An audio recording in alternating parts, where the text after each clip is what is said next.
You're about to enjoy a Cloudcast original. Local stories, local storytellers, local brands. Have you ever felt that you as a woman may not appear to measure up when you see incredible women in strong roles? You may be surprised when hearing from women in these positions and how we all share many of the same challenges. Thank you for joining us for the SheEO Lead-In podcast with Rebecca Jones as we share the journeys of women. Hello, I'm Rebecca Jones, your host of SheEO. We're on an exploration together to discover more about the personal journeys of incredible women in both career and life. We all have paths to share that sometimes take incredible turns, deep resilience, and courage to navigate. My hopes are that the challenges shared here encourage women to take leaps of faith and growth when a journey feels too difficult or unachievable. There is great strength deep within each one of us. These stories are meant to share the ways strong women have taken their dreams to strive and thrive to new heights, despite their sometimes rocky paths, and found a way to lead in. Today we are here with Sue Ann Van Dermyden from the Dermyden Makus Law Corporation. How are you today, Sue Ann? I'm fantastic. Thank you so much for having me on your show. I love your mission and what you've done. Thank you. I'm so excited to hear how you got here. So tell us a little bit about your specialty and how long you've been doing your job with your corporation right now, and just a little bit about your background. You bet. So I am now have been a lawyer for 30 years, which seems hard to imagine. And the last 12 of it have been with my own firm. We founded the firm in 2010, myself and my then business partner, Dermyden Makus, who we all knew would retire before me. So she just recently sold her part of the business to my new partner, Eli Makus. And so the last 12 years have focused primarily on conducting, I'll call it a niche within employment law. We conduct workplace investigations and campus sexual assault investigations, and we do other neutral work around those areas, such as training and expert work and hearing officer work. So it's been a journey. Primarily, I was an employment law litigator leading up to forming my own firm. It's been a fascinating ride. Very cool. So let's talk about you as a person, even though you're a person as an attorney. But do you have a fun story that you'd like to share with us to just give a little insight of how you became who you are from your childhood, do you think?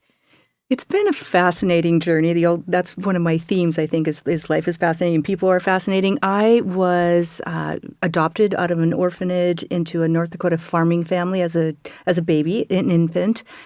And my dad was a very hardworking, primarily sugar beet farmer at the time.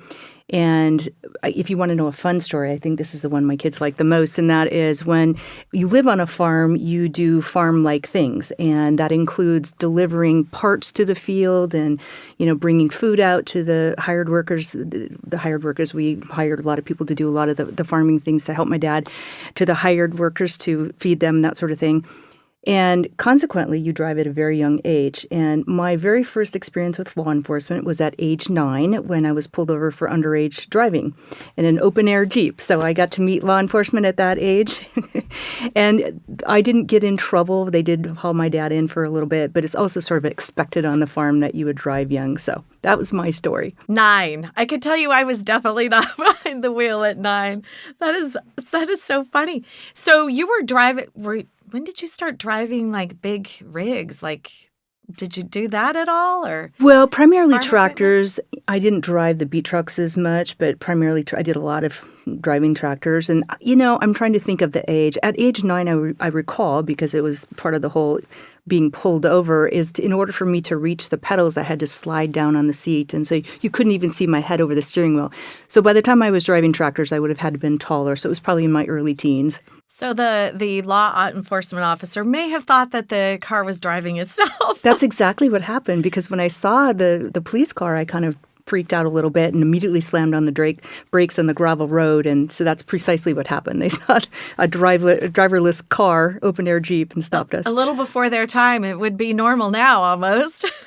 That's funny. So can you think of one word that describes you the best?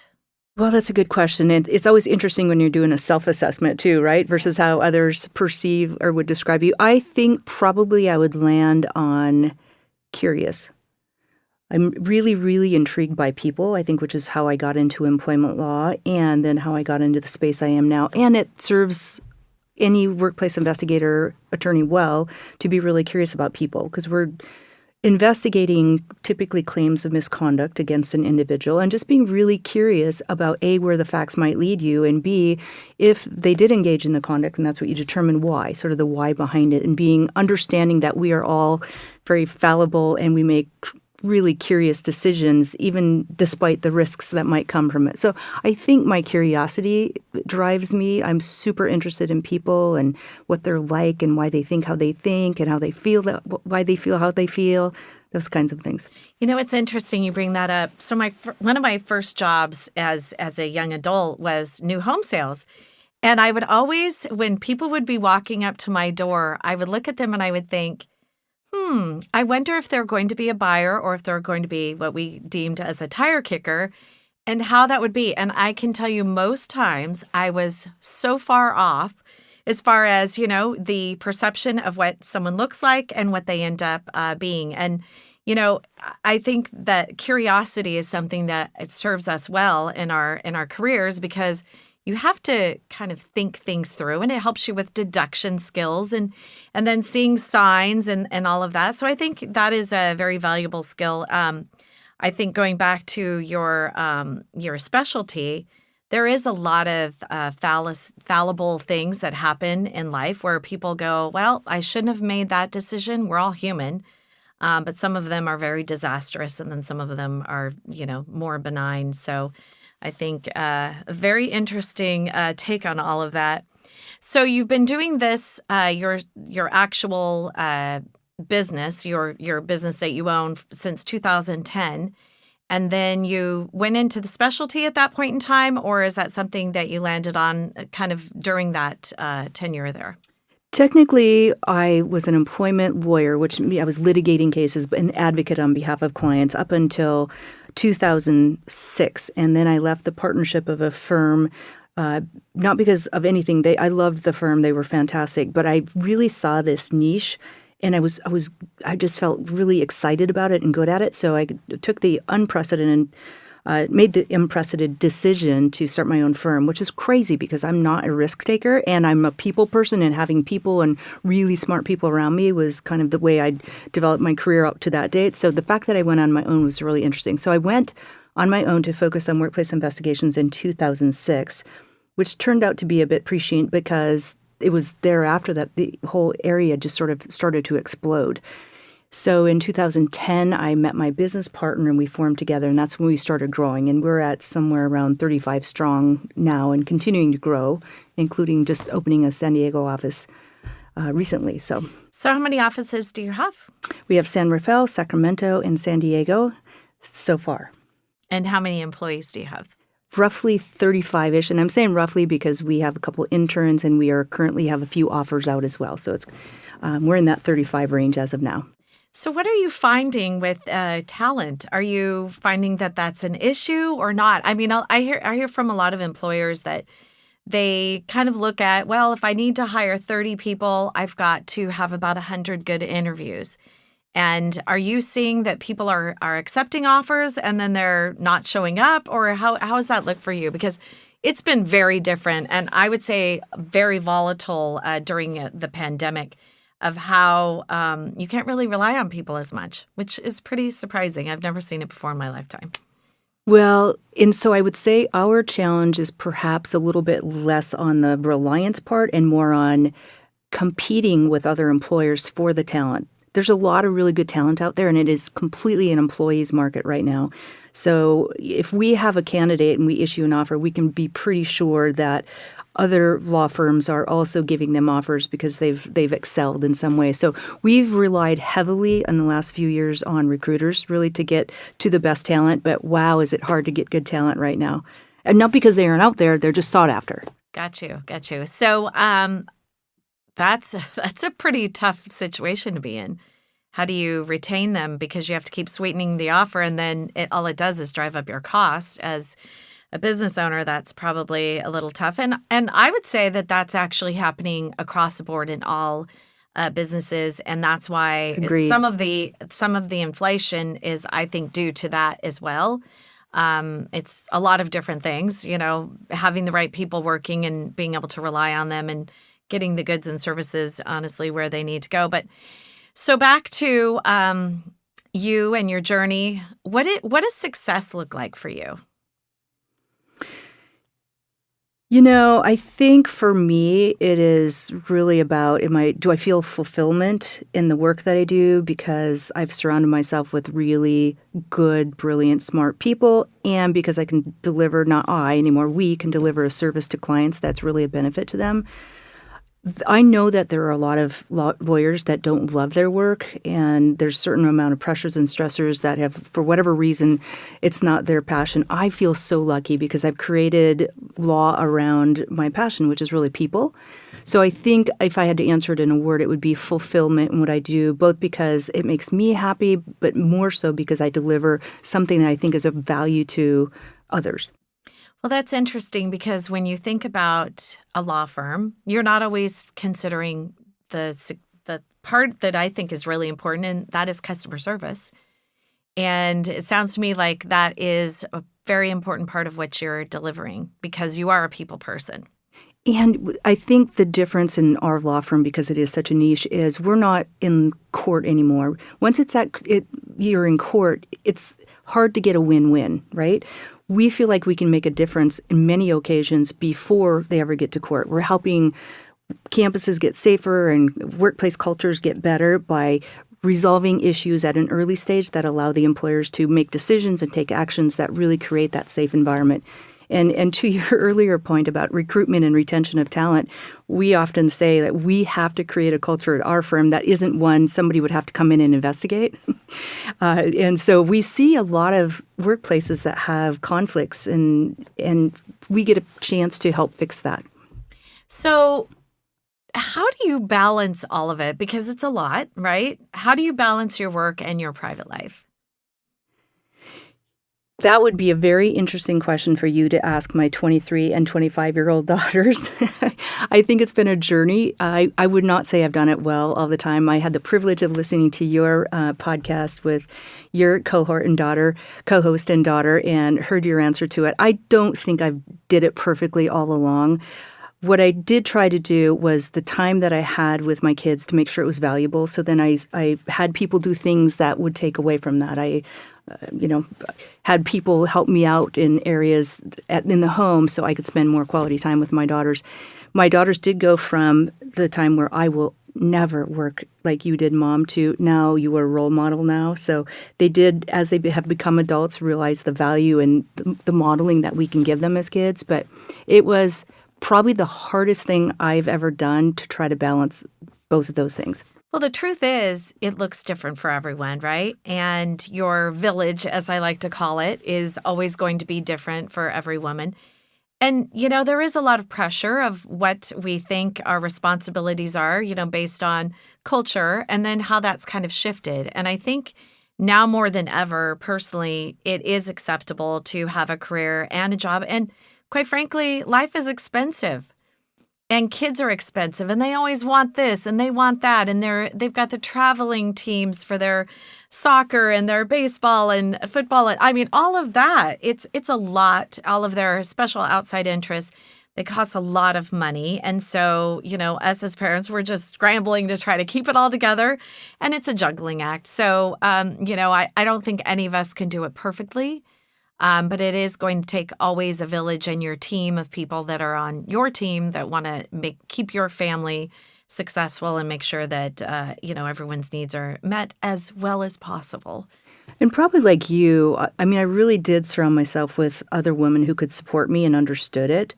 And I think it's an interesting thing because everything collides kind of at the same time, right? You're building your career at the same time you're building a family. At the same time you're trying to take care of your personal health and maintain friendships and relationships, and they all collide at once. And I think the thing that got me through it in large part was looking at somebody who did it. And there are a lot of women who have done it, and it can be an inspiration. And as hard as it is, it's possible.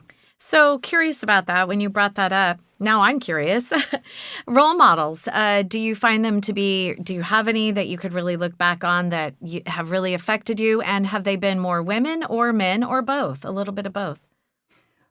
I would say they've been both. And a lot of times when I think people think about role models, you think of someone famous like, Ruth Bader Ginsburg or the Supreme Court Justice Tani Kantil Sakayui, who are inspirations.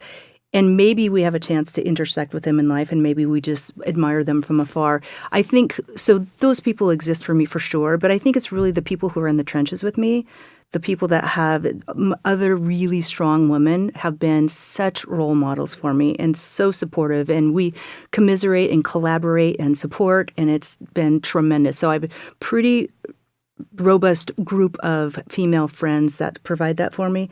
And then there's been certainly men along the way. Even I think of my 5th grade teacher who turned out to be an awful teacher, but he said a couple things to me a couple times that I never let go of. He said to me in 5th grade that I was a good writer. And I didn't believe it or even know what that meant, but I hung on to it so long until I finally believed it as an adult. And it turned out to be a really critical part of my career. It's interesting how little touches in life put you on a path that you sometimes maybe even don't think about at the time, and then you look back and you go, wow, that actually really affected me. I actually had my 4th grade teacher that really affected me in a very positive way, and then my 2nd grade teacher that affected me in a very negative way. But those things still helped shape me. So I think you probably see that a lot too. And our listeners are kind of thinking, well, could I ever be an attorney? I mean, I think every woman has something inside of them where they find that passion, they find something that they realize that they're good at, but I don't think it's without trying things. I think you have to try all these different things, and you probably do a lot of public speaking. That is the most scary thing for almost everyone that I ever speak to is, I can't public speak. People say that a lot. So were you ever afraid of public speaking? Or I think that's important and very encouraging to hear from people like you. Oh, I was probably the most fearful. And I had, speaking of role models, I have to do a shout out to him. I had a former boss, and he was a fantastic public speaker. And it was part of his requirements and expectations of me as he was the partner and I was the associate. And so I remember the first time, in public speaking takes different forms, right? At the time it was you do law and motion in court, or you stand up in front of an audience and train, particularly employees on, say, sexual harassment training. And the first time I had to do that, I literally was up all night the night before with nerves and anxiousness like you can't imagine. And I remember those days so vividly because it was like one of the most fearful things. And yet when you do it over and over and over again and you tell yourself, I know more about this than most of the people in the audience. That's why I'm teaching it. And a lot of self-talk and a lot of fake it till you make it kind of confidence and learning and practicing. So I finally got to the point where I loved to public speak, and I have done tremendous amount of training and continue to do so, speak in all kinds of different venues.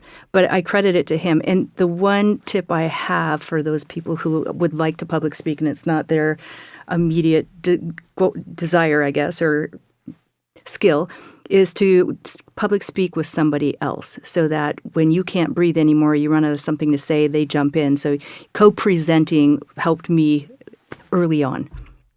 That's excellent advice because it's true. And I think teams are very good too because you both have your different strengths. And then when you come together, it really is pretty perfect in a lot of ways.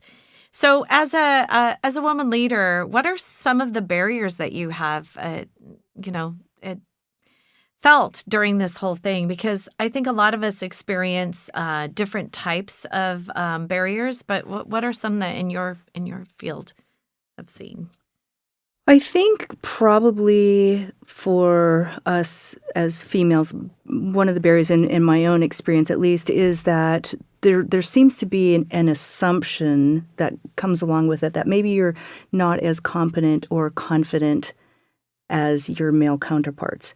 And I would say that particularly as a female litigator, that you would show up in court, and especially if you were a young female litigator, there was this assumption that you had to get over this hurdle somehow that you weren't confident or competent. We really try to teach our team and my village, as you say, we try to prop each other up around the issue of confidence. How do you first feel confidence internally, and then how do you project it externally? And another footnote, how do you project external confidence if you don't have the internal confidence yet, right? Because that's its own process. And so we've done all kinds of work around confidence and owning the room and making sure so you sort of have to earn the expectation that you're competent, unlike others who maybe walk into a room and it's just sort of assumed, of course you're competent. Right. So just kind of going with that, resistance leading men. Have you had that? Because it sounds to me like you've had some resistance from men, but has it been leading them, or has it been just when you are training them? So your question's interesting in my current space in that it's, I'm an owner of the firm and people work for me. And so it's not that hard to lead them because they've chosen to join and they want to learn and they believe in the mission. I think where I have had to deal with your question is more along the line of clients, perhaps, or litigators, judges, leading them. And I think it goes back to what I said. Yes, I feel like I've had to project and know more confidence to prove my competence than perhaps others. So you're walking into a room of young women. They want to be leaders. What are some of the lessons that you've learned that you'd like to share with them? One would be absolutely surround yourself with other people that are bigger, better, smarter than you are, who will support you and help you grow.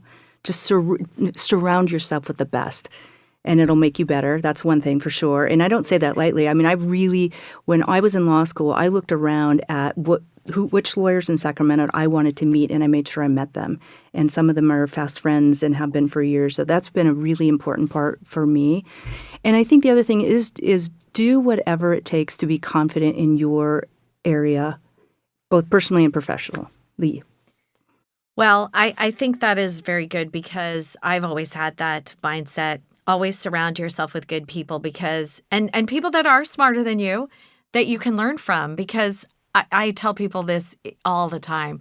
When I'm 100 years old, I'm still going to be learning things.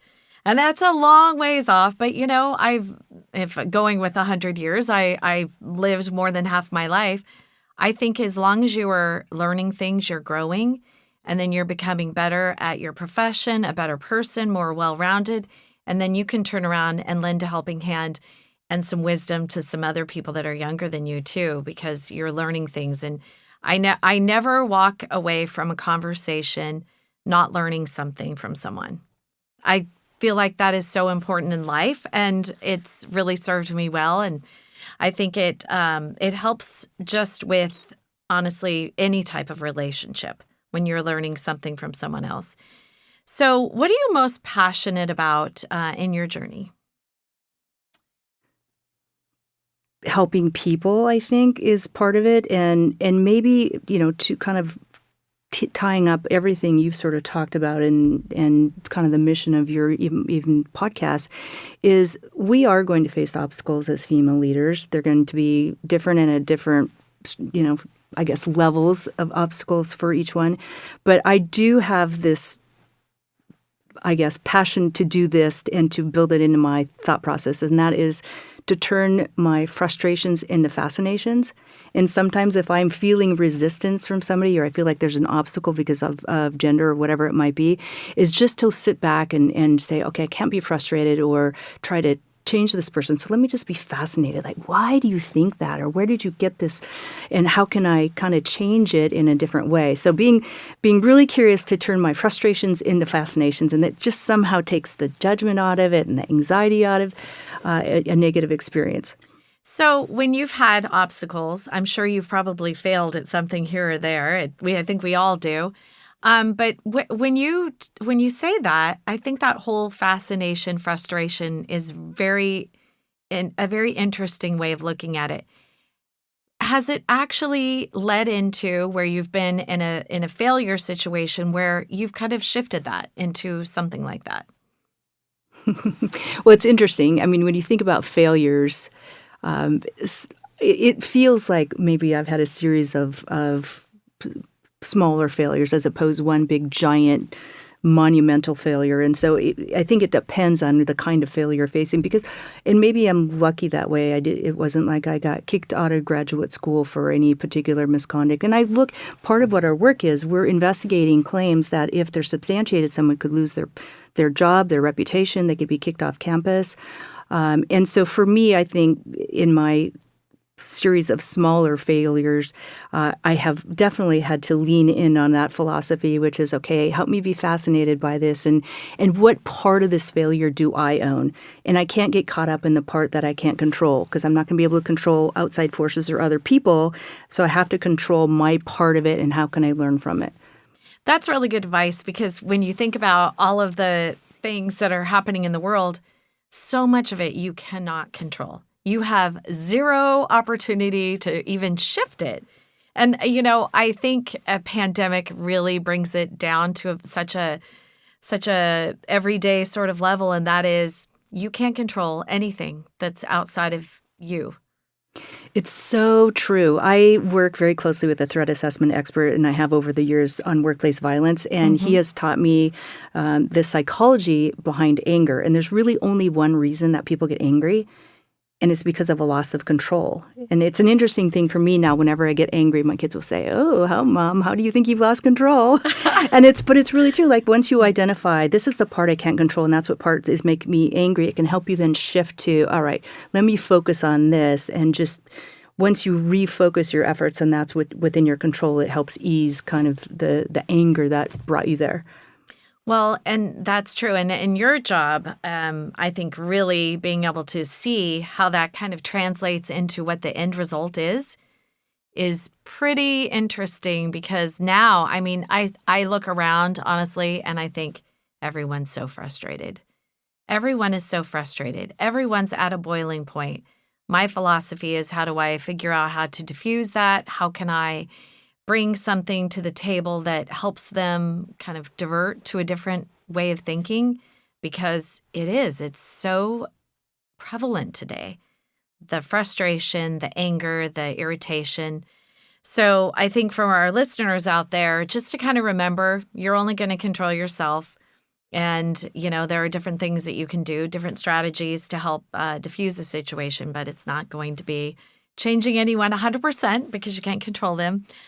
So, just kind of thinking about young women, what advice you would give them, and what are some things that you would say to a young woman if you're sitting down one-on-one where you really could get deep down into a certain thing?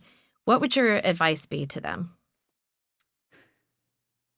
So one thing that I heard recently from a young woman who was speaking was that sometimes I feel like other women are harder on us than anyone else even. And that kind of made me sad because I feel like a lot of our strength is we need to stick together and how can we learn from each other. So I think that's one thing, is making sure that we are supporting others, that we're supporting not just females, but everyone, but that we're the support. We're not the one that's being hard on people. So that'd be one thing. And I think the second thing is it's good to be hard on yourself to a point, and because we have high expectations for ourselves and we should set goals, and at the same time giving ourselves grace when we fail or we didn't meet what our expectations are. I'm saying kind of two things at the same time, which is set really high expectations, don't hold yourself accountable. At the same time, give yourself grace when you don't. And there's a balance between those two things. Well, there definitely is. And back to your first point, I'm just going to name it the mean girl syndrome.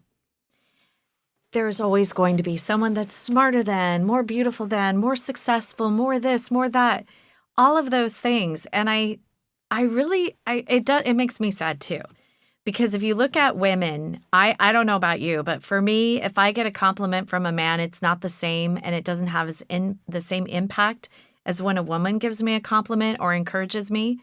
Because I always feel like, maybe I'm wrong, but in the back of my mind, I'm thinking, is a man doing it for a different reason, or and when a woman does it, it's for an encouraging thing. It feels very different to me. And I don't know. What are your thoughts on that? I think it really is different. I think maybe every person that exists has a certain level of insecurity about something or some things.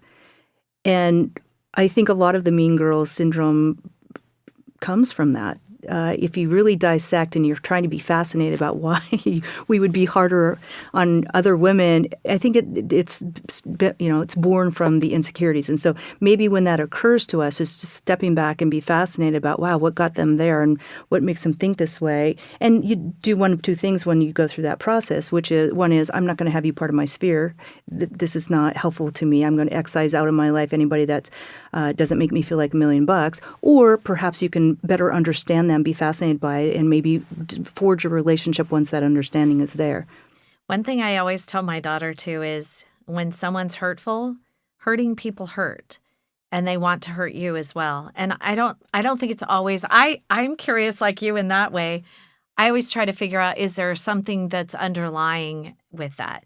Is there something that has happened to them where if we just have a simple conversation, I think maybe we can turn this around. And you know what? I think many times just a conversation can make a huge difference in anything. And when I see, I'm a little concerned with our kids and the whole thing of, well, they've got these devices where they're having these conversations and so much gets lost in the translation. I think being old school in that way, I think it's so much better to have an actual conversation. The encouragement is different. The discussion is different. You can really get to the bottom of things. And it's not this shallow sort of conversation. You can really delve in and find out the why and the how, which goes back to your curiosity.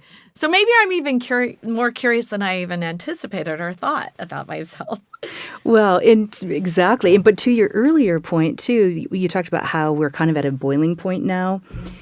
You add the devices that you just mentioned and how maybe we're not communicating in the same way we used to because we have so much technology. But then you add the pandemic on top of it, and the live interaction with others is even more depleted. And so to your point, having more communication in a pandemic world is a hard ask and yet critical. Because I think you're absolutely right. If you really figure out, okay, why is this person angry? Why is this person mean? Why is this person not supporting me? What's motivating them to do this? And you really understand and you dig down deep as to what their experiences are and why they're here, it can change your whole lens and how you view them and the interactions. But unless we're having those communications, it's not happening. Totally agreed. So, Sue Ann, what's next for you? Well, it's an interesting question.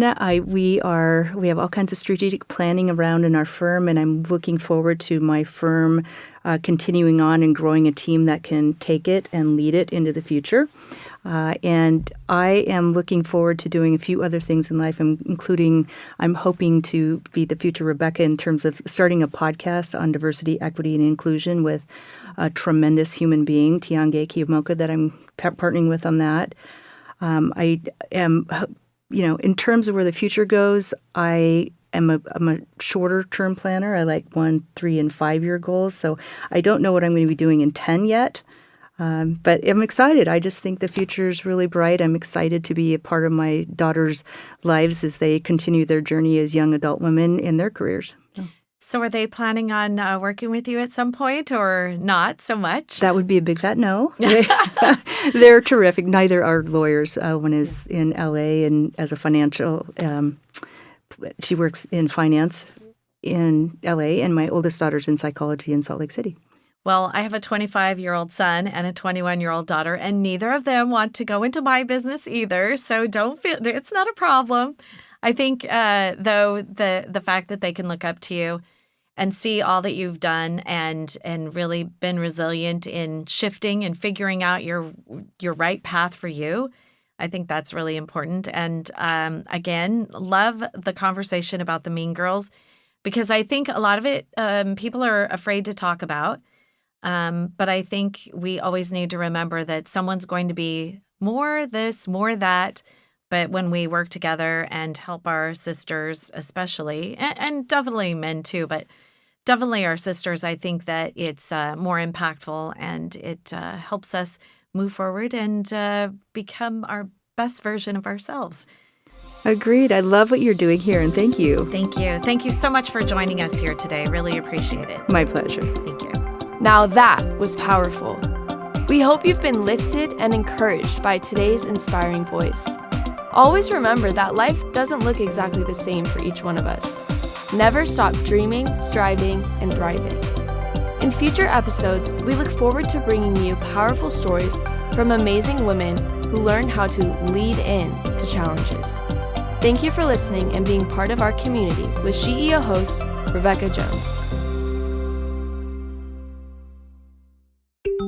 You have been listening to a Cloudcast original.